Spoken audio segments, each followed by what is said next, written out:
মাননীয় সদস্য শেখ মুজিবুর রহমান ইকবাল, কিশোরগঞ্জ ৫।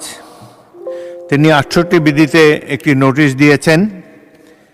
নোটিশের উত্থাপনীয় বিষয় হচ্ছিল, সম্প্রতি জাতীয় দৈনিক ও বিদেশি সংবাদ মাধ্যমে দেশের গুরুত্বপূর্ণ স্থাপনায় জঙ্গি হামলার আশঙ্কা এবং বিমান বাহিনীর অভ্যন্তরস্থ পাকিস্তানি জঙ্গি সংগঠনের সাথে জড়িত সদস্যদের বিষয়ে তদন্ত সাপেক্ষে প্রয়োজনীয় ব্যবস্থা গ্রহণ প্রসঙ্গে।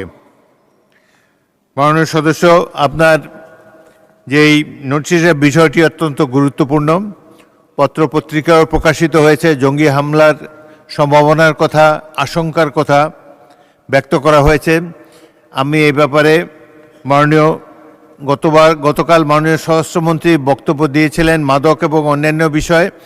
আমি আপনার এই নোটিশের প্রেক্ষিতে আমি তাকে আপনার নোটিশের কথা বলে তাকে অনুরোধ করব, যাতে এই ধরনের সম্ভাব্য কোনো জঙ্গি হামলার বিষয়ে সরকার এবং বিশেষ করে স্বরাষ্ট্র মন্ত্রণালয় এবং আইন প্রয়োগকারী সংস্থাসমূহ যথোপযুক্ত ব্যবস্থা যাতে নিতে পারে, সেই জন্য আপনার নোটিশের বিষয়টি আমি স্বরাষ্ট্রমন্ত্রীকে জ্ঞাত করব।